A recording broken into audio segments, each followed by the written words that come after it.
बातमी पाहूयात न्यूज 18 लोकमतच्या इम्पॅक्टची। जालन्यामध्ये अंबड तालुक्यातील रेवळ गावामध्ये पाणी टंचाईचा प्रश्न भीषण आहे।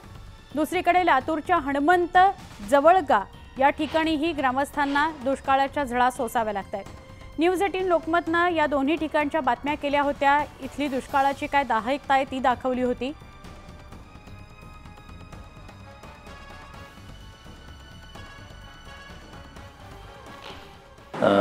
तर ती न्यूज पाहिल्यानंतर माननीय मुख्यमंत्री महोदयांचा फोन होता आणि त्या पद्धतीनं आम्ही त्याची दक्षता घेतली होती आणि तिथे पूर्ववत सर्व पाणी पुरवठा सुरू करण्यात आला आहे। त्याच पद्धतीनं वीज पुरवठा आहे तो सुद्धा सुरळीत करण्यात आला आहे। 5 ते 6 दिवस साधारणतः पाणी पुरवठा खंडित झाला होता आणि त्या अनुषंगाने असे उपाययोजना करण्यात येत आहेत की कुठे पाणी पुरवठा योजनेमध्ये जर काही अडचण आली तर तिथे तात्पुरत्या स्वरूपामध्ये टँकर व्यवस्था देण्यात येईल आणि ताबडतोब तिथे जी पूर्ववत व्यवस्था आहे तर ती चांगली करण्यात येईल।